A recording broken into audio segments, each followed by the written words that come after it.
Hello everyone and welcome to my channel. In this very special video, I'm going to show you how to practice the speaking test, specifically or in particular the IELTS speaking test. As you all know, we have many candidates in the world apply for IELTS exam every single month. This IELTS exam helps these people to apply for overseas universities or to immigrate overseas or to apply for job overseas. So you will I assume that most people struggle to get high mark in this specific test because they lack the strategy in how to answer with confidence and without making mistakes and without mumbling. So how to avoid these mistakes, how to show that you are fully confident and firm to answer all these questions. In this video, I'm going to go step by step to help fully understand and comprehend the right technique. Stick around and don't go away.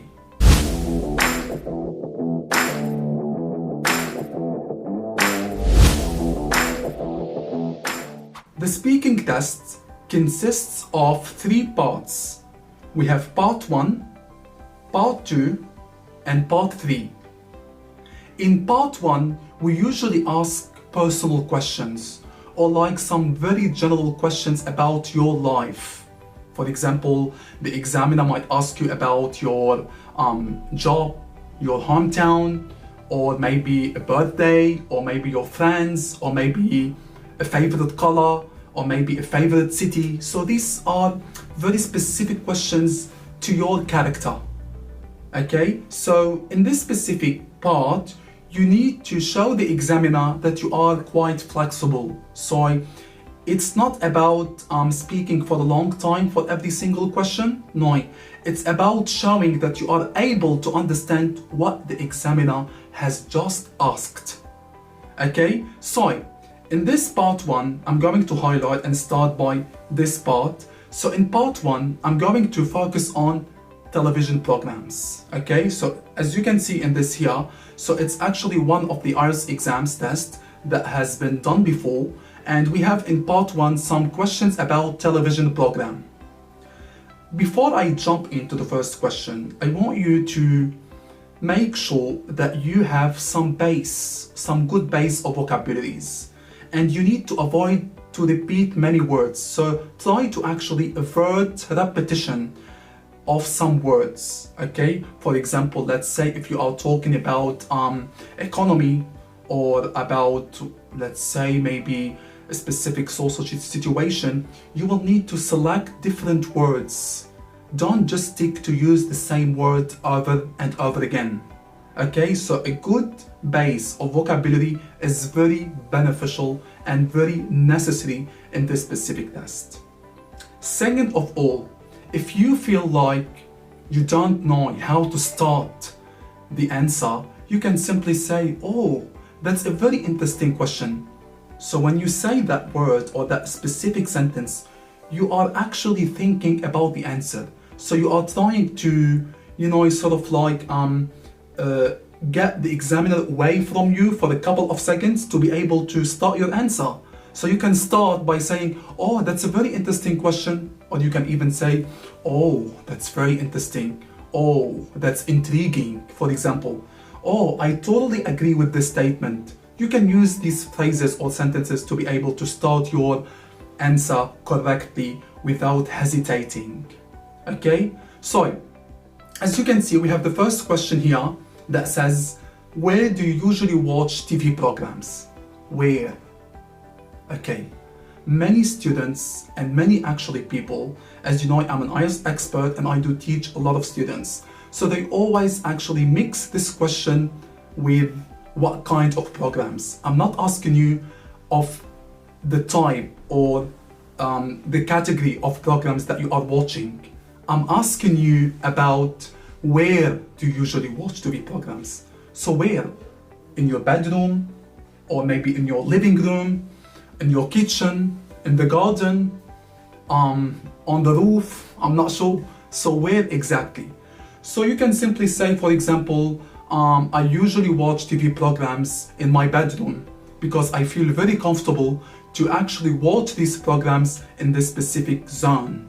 I have a lot of beautiful decorations in my room, and I do feel very relaxed and comfortable to be able to zone myself out from all the noise around.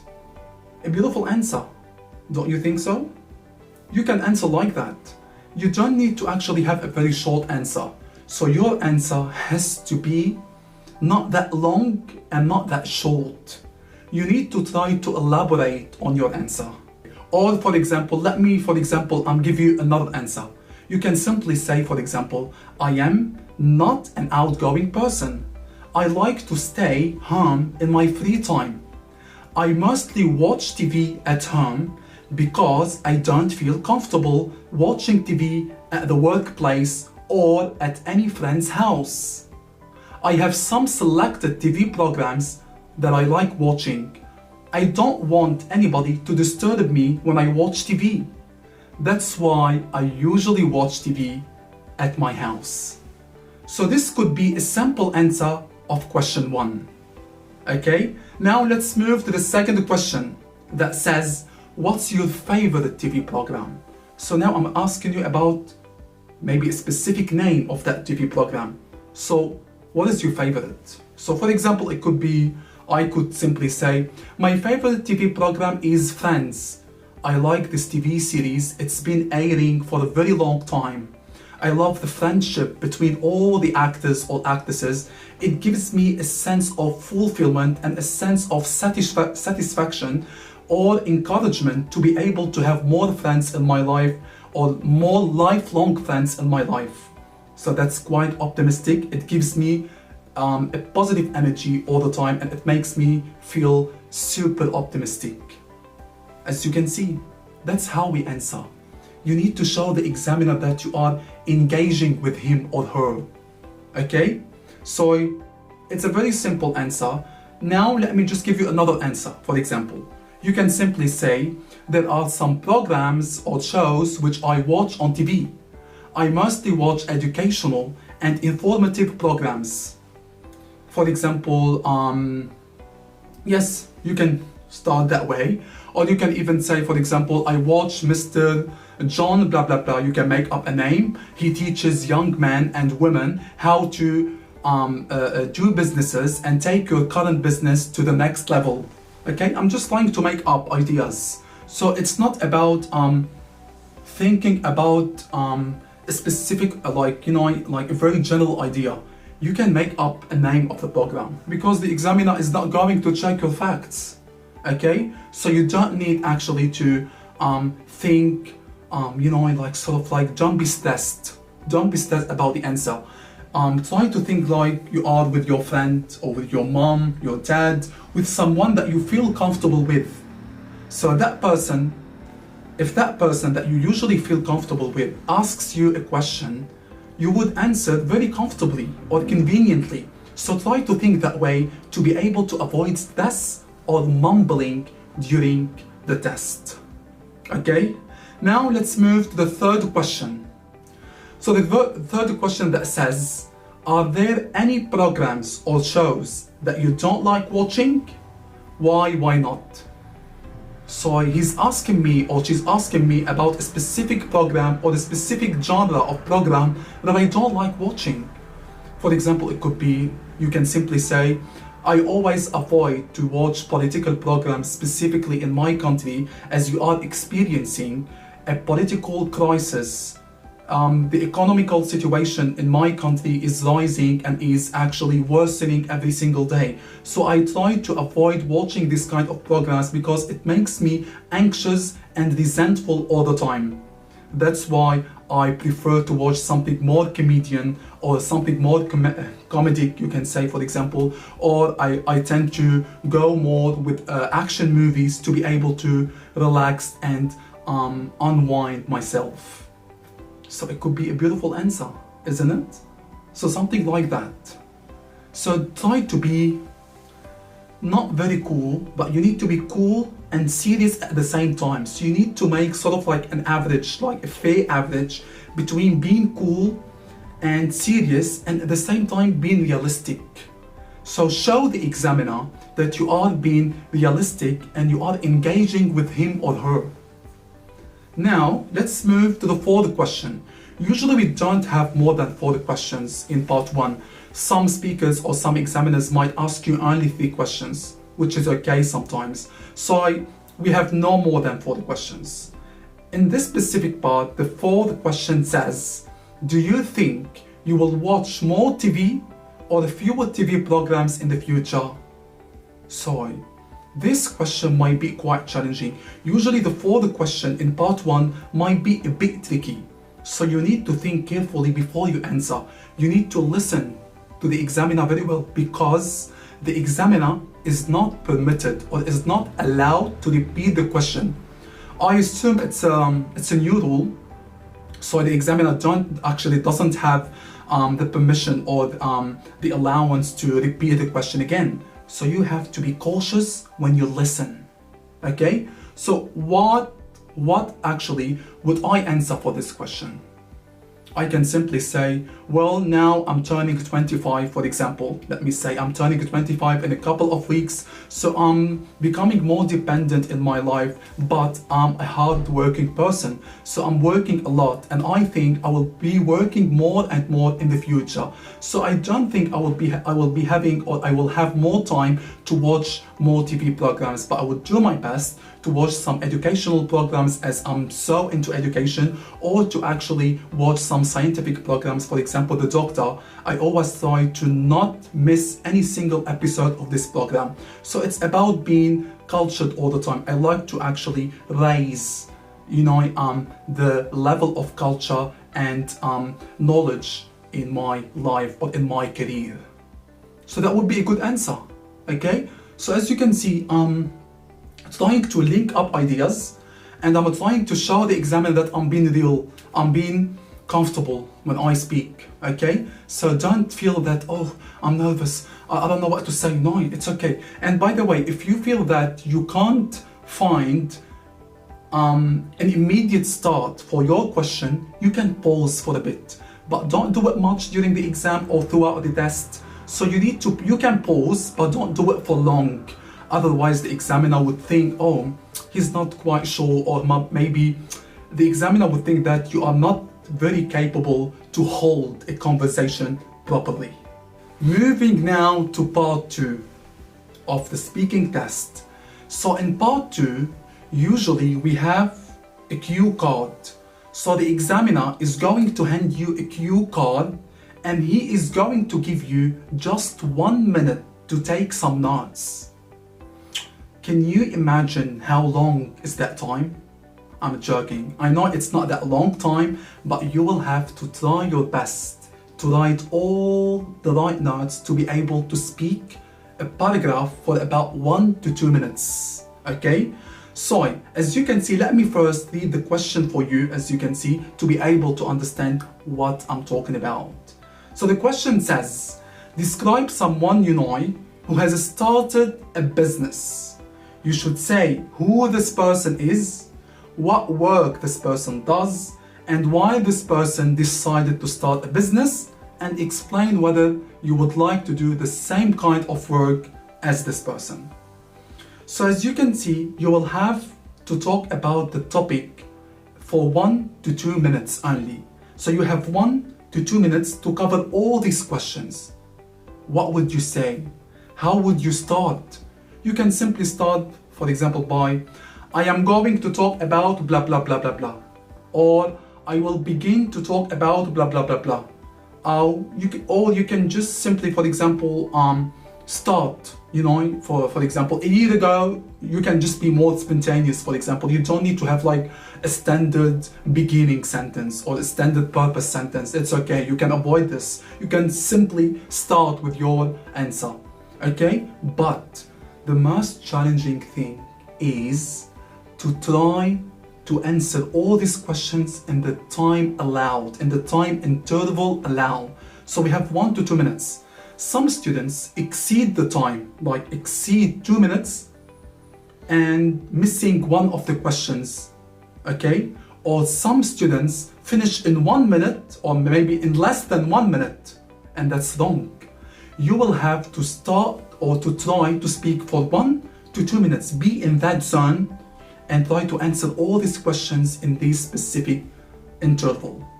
Do you understand what I'm talking about? It's about practicing. So let's say, for example, you have this. Now the examiner is going to hand you a pen and a paper, and definitely he's going to give you, as you can see, part 2 here as a box, as a cue card. So that box will be given to you as a cue card. So I'm giving you the cue card and I'm giving you a pen and a paper. Now you have 1 minute to take some notes. So you have to take that pen and start taking notes. For example, the first question that says who this person is. So you need to think about the person. It could be your friend. And by the way, you don't have to be very familiar with the topic. Even if you don't know anyone, just make it up. For example, you can write, my uncle has just a restaurant, talk about restaurant. For example, in Turkey, for example, say, I would love to do that. So you can just write these notes immediately to be able to start or to be able to be more convenient when you are speaking. Just make it up. Don't stress yourself out.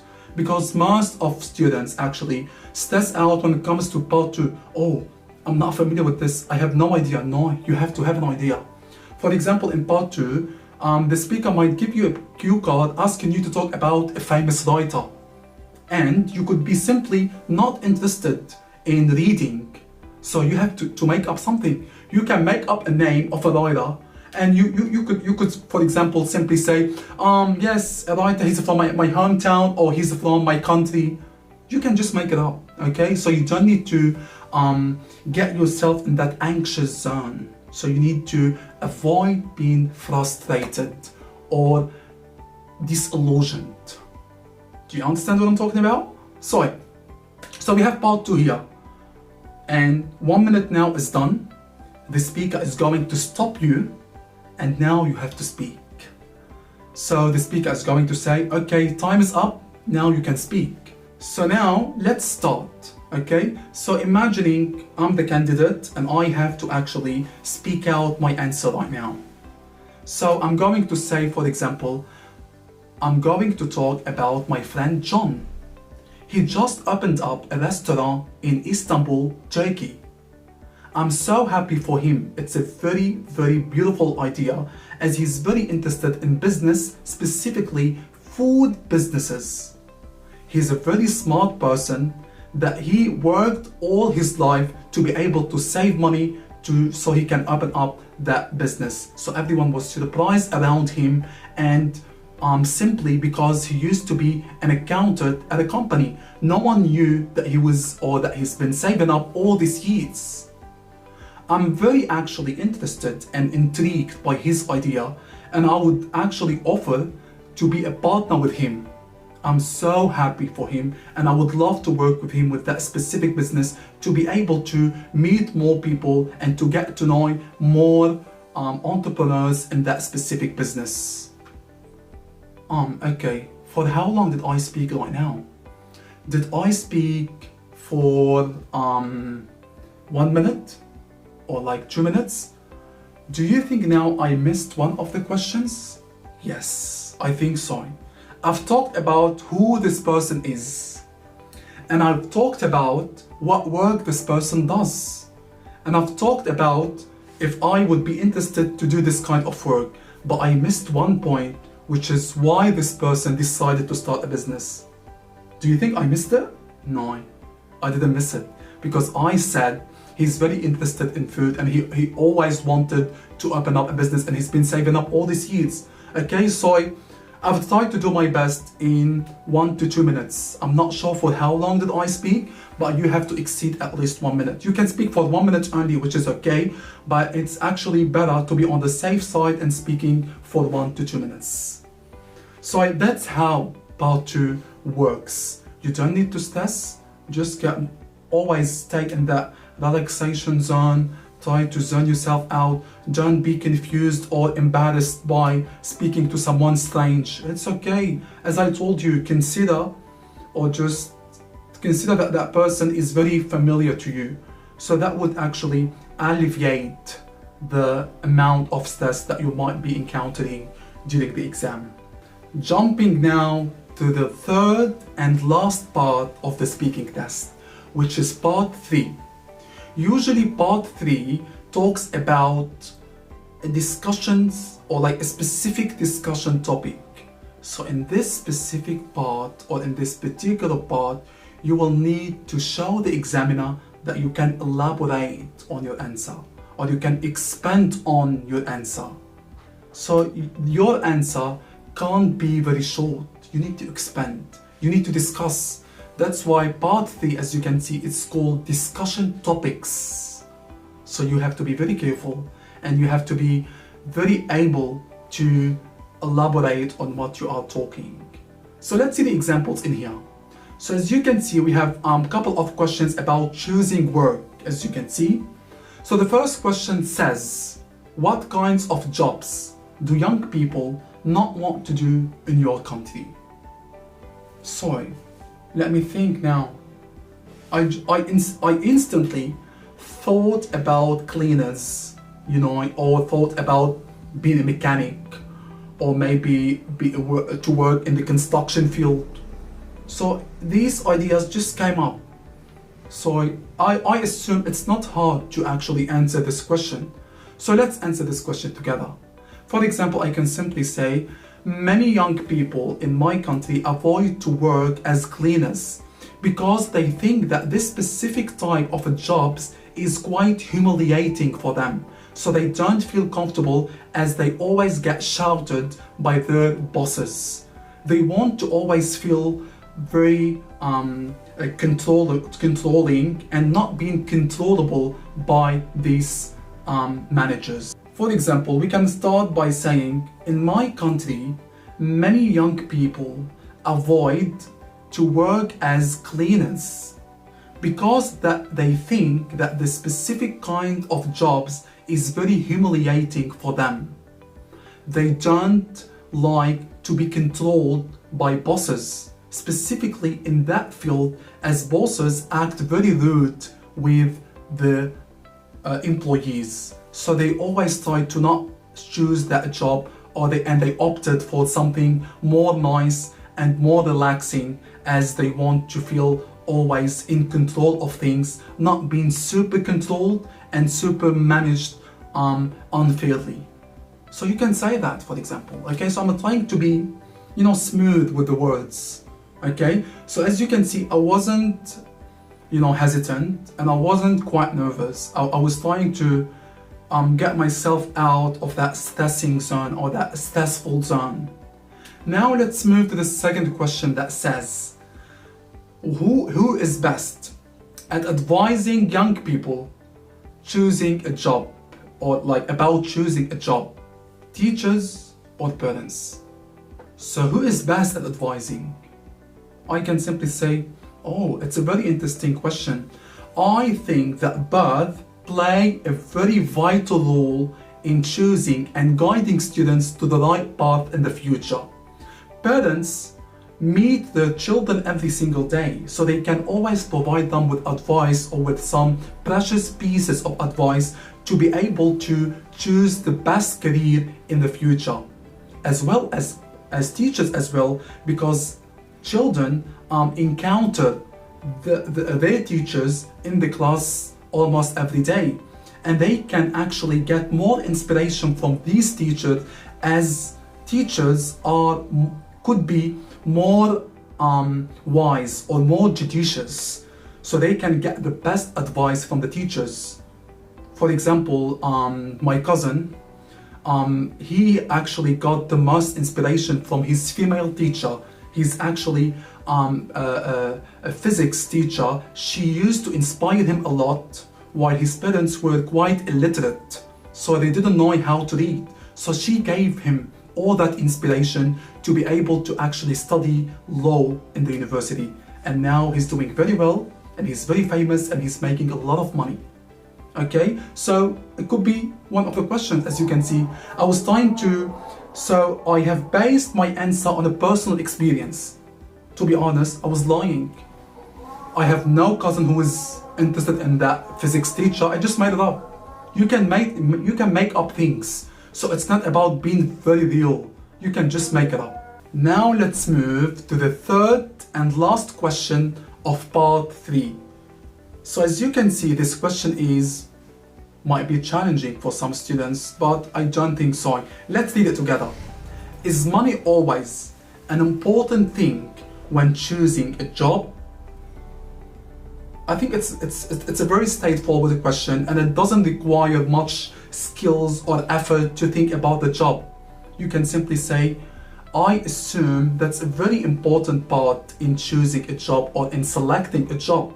Money is life in these days or in these hard days, specifically when we have experienced an economic crisis. And I assume that we have been experiencing an economic crisis since a very long time. So these days, it's very hard to save up money.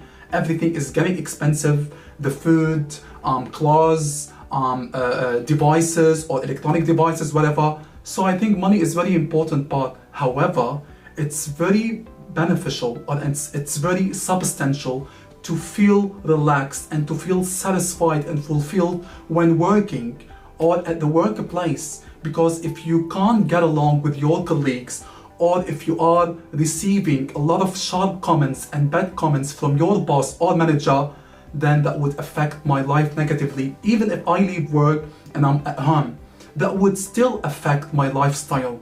So I would assume that both money and satisfaction play a major role in making my life or anyone's life easier and happier. So as you can see, that's a very beautiful answer. And I guess that most of you guys is familiar with that specific question. So sometimes it's about the topic, as you can see. So in this specific test, I have tried my best to be very normal and very clear about my answers. The most important thing is understanding the question. You need to understand the question very well before you start talking. As I told you, you can pause for a bit. You can try to distract the speaker or the examiner for a couple of seconds by saying, oh, it's a very interesting question. I totally agree with this. I totally disagree with that statement. Oh, that's very hard to say. So you can use these words to start your answer if you feel comfortable or if you feel that would sound more engaging to speak out your answer. Okay, so I have tried my hardest to show you the best technique in practicing and in scoring high in the speaking test. I assume that, let me ask you a question before I continue my idea. So how would you score me in this specific test? How much would you give me? I assume it's between 8 and 9.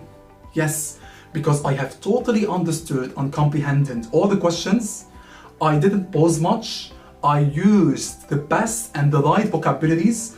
I avoided repetition of many words, and I've used some simple sentences and some complex sentences to help express my ideas. And also, I used various verb tenses. Have you actually noticed?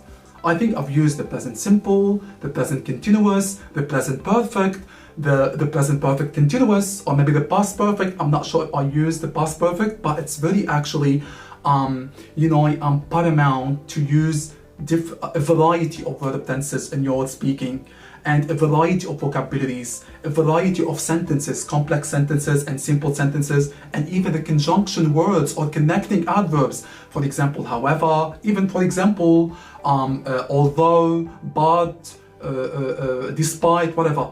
So try to put all this, all of this information in your mind to be able to score high in the speaking test.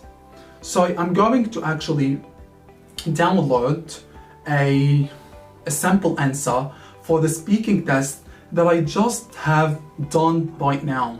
Okay, so I'm going to actually download a description or like a full test answer of this specific test to be able to catch more the right vocabularies and to see or to be able to view and observe the variety of verb tenses and the variety of vocabularies or sentences that are or that have been used in that test. So that's all for today. Thank you so much for sticking around to the whole video.